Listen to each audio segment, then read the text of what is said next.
Pikiranje je u stvari presađivanje biljaka, a svrha je proizvodnja kvalitetnog rasada povrća. Baš iz tog razloga treba skrenuti pažnju na nekoliko čestih grešaka koje ljudi rade prilikom pikiranja. Veliki broj povrtnih vrsta uzgaja se upravo iz rasada. Presadnice se uzgajaju u zaštićenom prostoru, gdje ostaju do određene faze koja je karakteristična za svaku vrstu pojedinačno, a nakon toga presađuju se na stalno mjesto u plastenik ili na otvoreno. Proizvodnja presadnica paprike započinje sjetvom u kontejnere. U njih se stavlja najviše 2 cm specijalizirane zemlje, to je supstrata za sijanje sjemena. Za brži razvoj i nicanje sjeme se prethodno treba dezinficirati i naklijavati u vodi ili čaju od kamilice. Na taj način ćemo ga potaknuti na brži razvoj, to jest krenuti će sa klijanjem ranije. U vodi ili čaju sjeme stoji najviše 24 sata, a sve sjemenke koje ostanu na površini nisu klijave i možete ih baciti. Sjeme je potrebno ravnomjerno rasporediti preko zemlje u kontejnerima. Ukoliko ste sjeme prethodno naklijavali, potrebno je sa njim oprezno rukovati da ne bi došlo do oštećenja klice. Radi uštede prostora, sjeme u kontejnere možete posijati gusto. Tako ćete lakše moći održavati optimalne uslove, vlage, temperature i svjetlosti, te osigurati brže nicanje i razvoj biljaka. Nakon toga prekrijemo sjeme sa tankim slojem zemlje, da bi paprika što lakše niknula. Zalijevamo ravnomjerno i držimo u optimalnim uslovima na temperaturi od 20 do 25 stepeni. Paprici je za nicanje također potrebna duža izloženost svjetlosti, pa je najbolje koristiti umjetni izvor svjetlosti poput sijalica ili LED traka. Kada biljke razviju prva 2 prava lista, može se krenuti sa pikiranjem, to jest presađivanjem. Svrha pikiranja je proizvodnja kvalitetnih sadnica povrća. Potreban je supstrat, kontejneri, pripremljeno mjesto na koje ćemo biljke paprike slagati i dovoljan broj nježnih i uvježbanih ruku koje će to pikiranje i obaviti. Mlada biljka paprike je nježna i lako puca, zato je jako važno da je onaj tko obavlja tu radnju uvježban i da to obavlja nježno sa puno pažnje. Biljke se sade u zemlju do prvih listova i ne smije se previše sabijati zemlja da bi se korijen kvalitetno razvijao. Biljke je potrebno nakon pikiranja obilno zaliti. Prilikom prvog zalijevanja kao i prilikom sadnje u tlo, biljke je potrebno zaliti sa vodom u koju smo dodali fungicide koji će spriječiti polijeganje rasada i ojačati biljku da se što bolje prilagodi novim uslovima. Paprika je posebno osjetljiva na ta gljivična oboljenja. O toj temi polijeganja rasada imate poseban video na našem kanalu. Kako bi proizveli kvalitetan rasad paprika, treba skrenuti pažnju na nekoliko čestih grešaka koje uzgajivači rade prilikom pikiranja. Previše zemlje u kontejnerima je prvi, a čest problem. Ako supstrat i nakon navodnjavanja ostaje povrh kontejnera, napravili smo grešku. Naime, prilikom navodnjavanja voda će kliziti po tom supstratu van i trebati će nam veća količina vode za navodnjavanje kako bi uspjeli zaliti biljke u takvom kontejneru.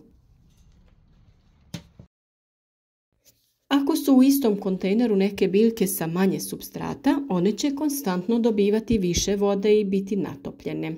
To je velik problem, jer kod ovako natopljenih biljaka dolazi do pojave bolesti.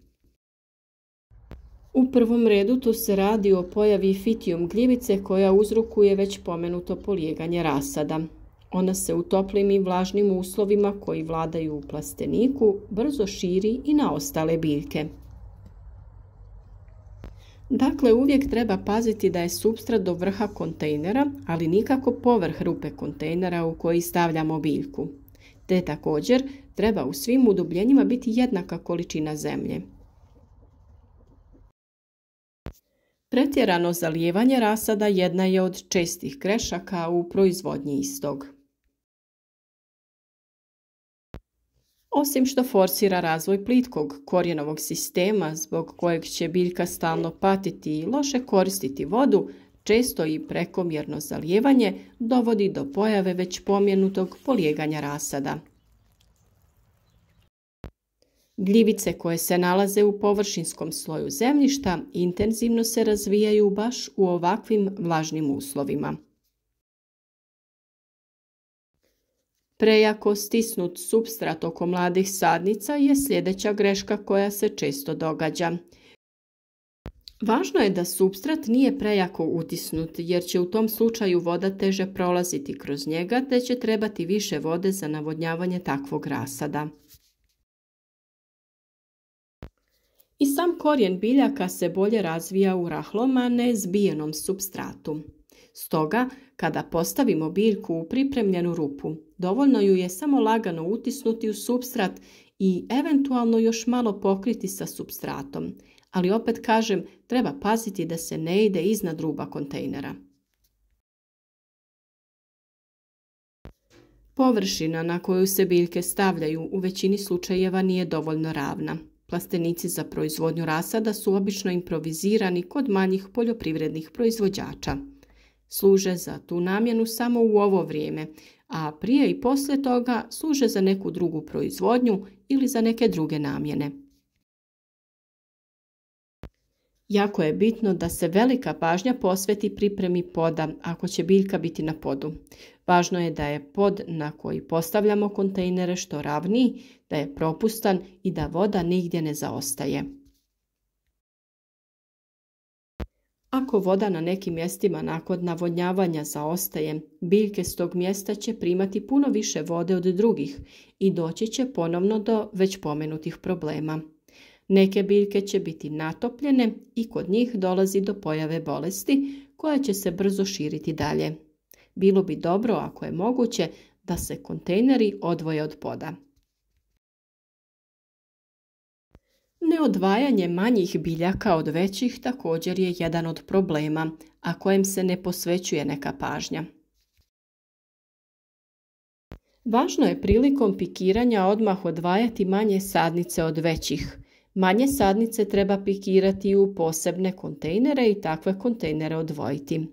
Naravno, i te manje sadnice će kasnije biti dobre za sadnju, ako ih odvojimo od većih, kako im veće ne bi smetale prilikom rasta i ako im se posveti pravilna njega. Čupanjem i sadnjom na drugo mjesto, na nešto veći razmak, biljke prolaze svojevrsni stres, koji dovodi do kratkotrajnog zastoja u rastu, što se očituje u skraćenju i debljanju stabljike. Jedan od dodatnih savjeta jeste trganje viška korijena. Time se stimulira pojava postranih korijenčića. Rezultat pikiranja su presadnice čvršće stabljike i razvijenog korijenovog sustava. Još jedna greška je kada se ne odradi kaljenje biljaka. Naime, presadnice iz zaštićenog prostora treba prilagoditi za sadnju na otvorenom ili u plasteniku ukoliko su biljke bile na toplijem i zaštićenom prostoru. Na otvorenom su niže temperature zraka, a veći je intenzitet svjetla danju. Prilagođavanje nižim noćnim temperaturama zraka naziva se kaljenje presadnica. Rastom presadnica postupno se sve više noću ostavlja otvorena ventilacija. Na isti način presadnice se prilagođavaju i pojačanoj solarnoj radijaciji, odnosno ultraljubičastom zračenju danju. Paprika je biljka koja zahtjeva malo više pažnje prilikom sijanja i uzgoja općenito.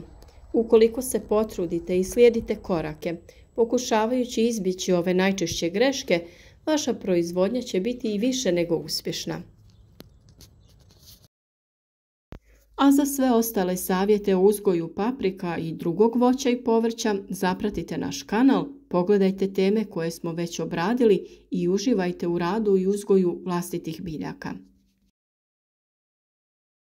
Naš rad podržite lajkom i podijelite video na društvenim mrežama kako bi i drugi vidjeli naše korisne savjete. U komentarima nam se javite za sva moguća pitanja ili podijelite vaš način uzgoja.